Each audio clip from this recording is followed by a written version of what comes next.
Assalamualaikum warahmatullahi wabarakatuh. Perkenalkan, kami dari kelompok 4 akan mempresentasikan mengenai instalasi pengelolaan air Dekeng PDAM Tirta Pakuan. Next.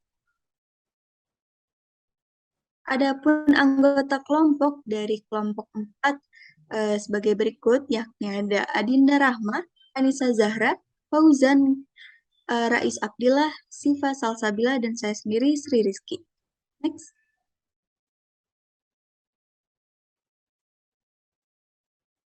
Kemudian untuk instalasi pengelolaan air Dekeng PDAM Tirta Pakuan akan dijelaskan oleh rekan saya. Kepada rekan saya dipersilakan.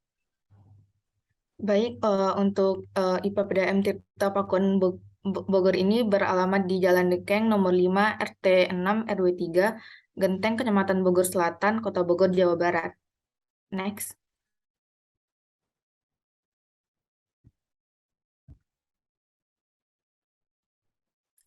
Baik, selanjutnya itu mengenai sejarah dari PDAM Tirta Pakuan ini.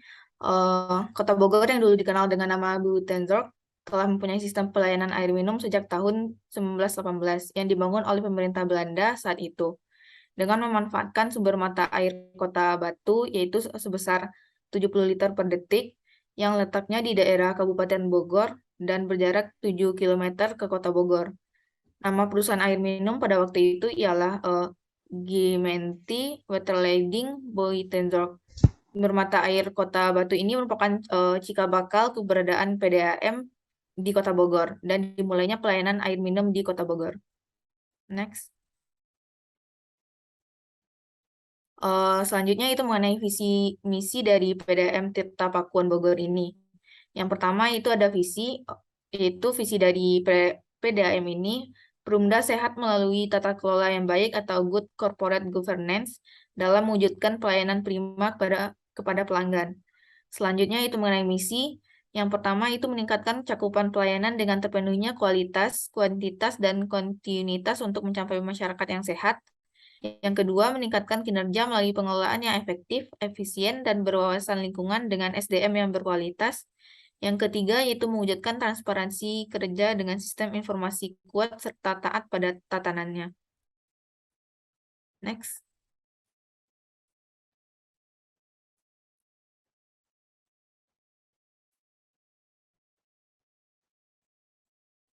Next.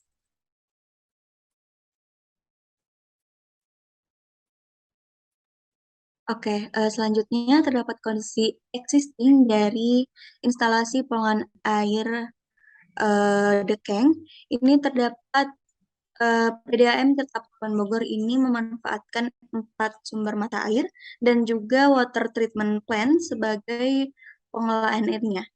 Adapun mata air yang digunakan yakni pertama itu mata air Kota Batu sejak 1918 dengan elevasi 340 meter yang terpasang, kemudian hingga 68,26 liter per detik, produksi sebanyak 68,28 liter per detik.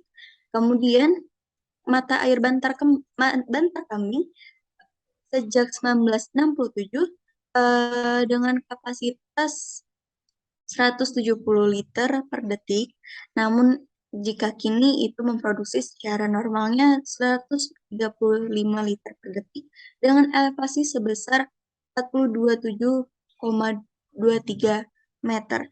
Kemudian mata air Tangkil ini sejak 1974 dengan elevasinya 481,36 dan sudah terpasang saat ini hingga 116,63 liter per detik. Dan yang terakhir itu mata air Palasari sejak 2009 dengan elevasi 427,23 meter dan sudah terpasang hingga kini 13,98 liter per detik. Nah, adapun WTP atau water treatment yang digunakan yang dibangun oleh PDAM Tirta Pakuan Bogor, yakni ada WTP Palasari pada 2009 yang terpasang hingga 20 liter per detik, elevasi sebesar 364,19 meter dan produksinya 19,19 liter per detik. Yang kemudian WTP Cipaku pada 1988, 1997, dan 2003 yang dibangun sebanyak reservoirnya dengan kapasitas 4.000 meter kubik dan 9.000 meter kubik. Eh, dengan elevasinya itu 327 meter yang terpasang hingga kini itu ada 280 liter per detik dan produksi 280 liter per detik. Yang kemudian WTP Cikeretek dibangun pada 2015 dengan kapasitas elevasi 327 meter terpasang hingga 40 liter per detik dan produksi 6,73 liter per detik. Kemudian WTP Dekeng itu 1997, 2005, dan 2013 dibangun hingga dua unit WTP Dekeng 1 dan juga WTP Dekeng 2 yang elevasinya itu eh, yang terpasang hingga 1.000 liter per detik dan WTP Dekeng 2 600 liter per detik.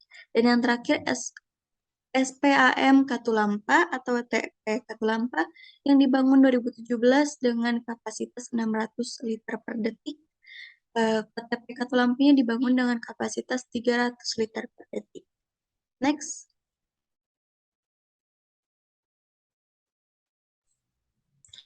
Oke, selanjutnya itu sumber air baku yang digunakan pada PDAM Tapakuan Kota Bogor ini sendiri itu bersumber dari air permukaan dan mata air. Nah, untuk air permukaannya sendiri itu 80% sumber air baku pada AMT Tapakuan ini berasal dari Sungai Sadane ya gitu. Nah, dari Sungai Cisadane ini itu terdapat 4 WTP itu yang sudah dijelaskan tadi, itu ada WTP Pelasari, Cipaku, Cikeretek, Dekeng, dan Katulampa. Nah, untuk sumber air bakusannya itu dari mata air. Nah, sudah juga dijelaskan tadi itu ada 4 ya, dari Kota Batu yaitu yang didirikan pada tahun 1918, yang kedua Bantar Kambing tahun 1967, yang ketiga Tangkil itu pada tahun 1974, dan yang keempat itu Mata Air Pelasari itu didirikan tahun 2009.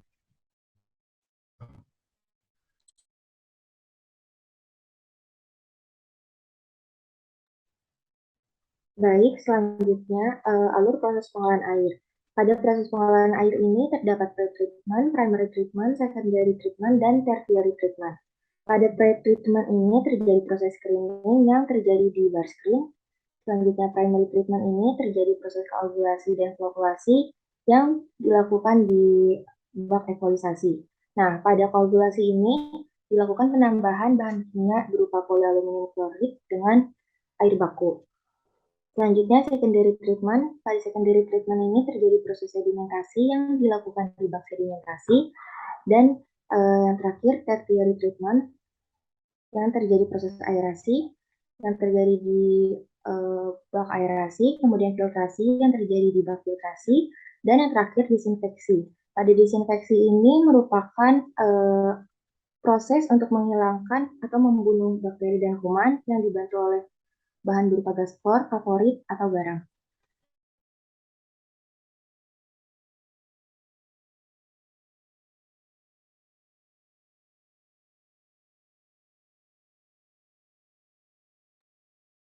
Oke, baik. Selanjutnya adalah masuk ke unit pengolahan beserta fungsi dan cara kerja dan perlengkapan unit pengolahan yang ada di PDAM Tirta Pakuan ini.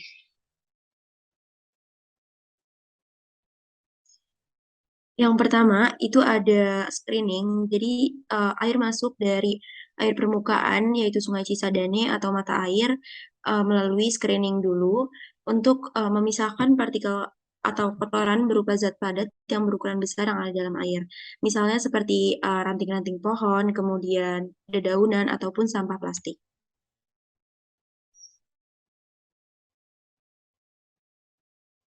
Selanjutnya adalah proses koagulasi. Proses koagulasi seperti yang sudah teman-teman ketahui merupakan pencampuran bahan koagulan dan air baku yang dilakukan dengan pengadukan cepat. Pengadukan cepat ini berfungsi untuk mengumpulkan partikel-partikel koloid yang terkandung dalam air menjadi vlog-vlog.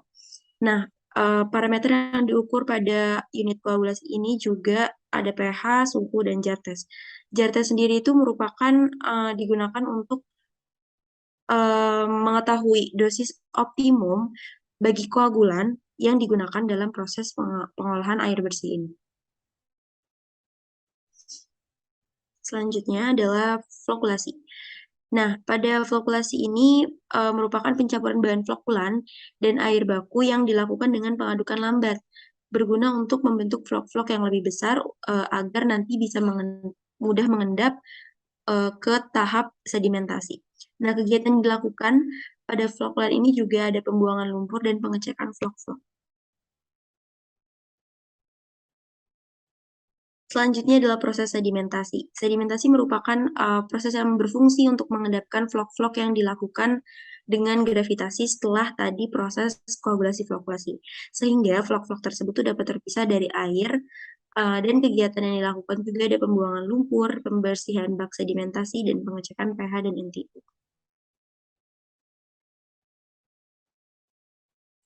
Selanjutnya ada proses aerasi. Proses ini merupakan proses pengaliran udara ke dalam air untuk meningkatkan kandungan oksigen dengan memancarkan air atau juga bisa melewatkan gelembung udara ke dalam air. Selanjutnya adalah proses filtrasi.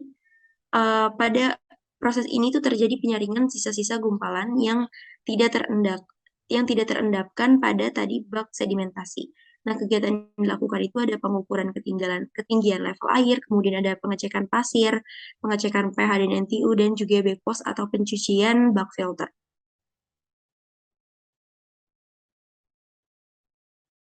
Nah, yang terakhir ini ada unit desinfeksi, yang dimana unit ini berfungsi untuk pembubuhan gas keluar untuk membunuh bakteri patogen. Misalnya adalah bakteri E. coli. Sehingga air yang akan dikirimkan ke rumah-rumah warga itu terjamin kebersihan dan keamanannya. Untuk parameter yang diukur sendiri ada ppm, klor, dan pengaturan dosis.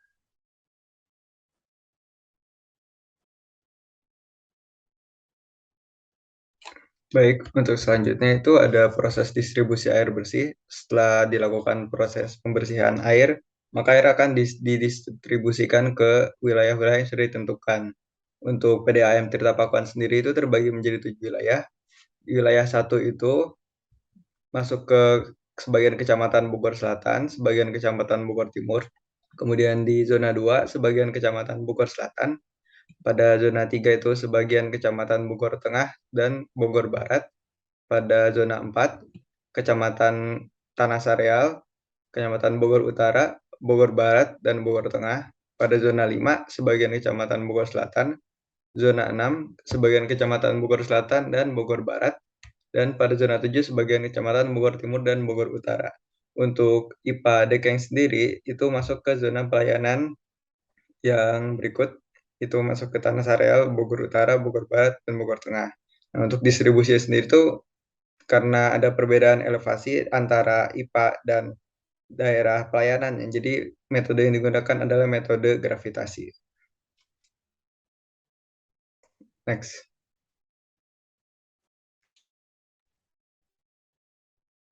Oke, terima kasih rekan-rekan atas penjelasannya. Mungkin itu saja yang dapat kami sampaikan pada presentasi kali ini. Mohon maaf jika masih ada kekurangan. Wassalamualaikum warahmatullahi wabarakatuh.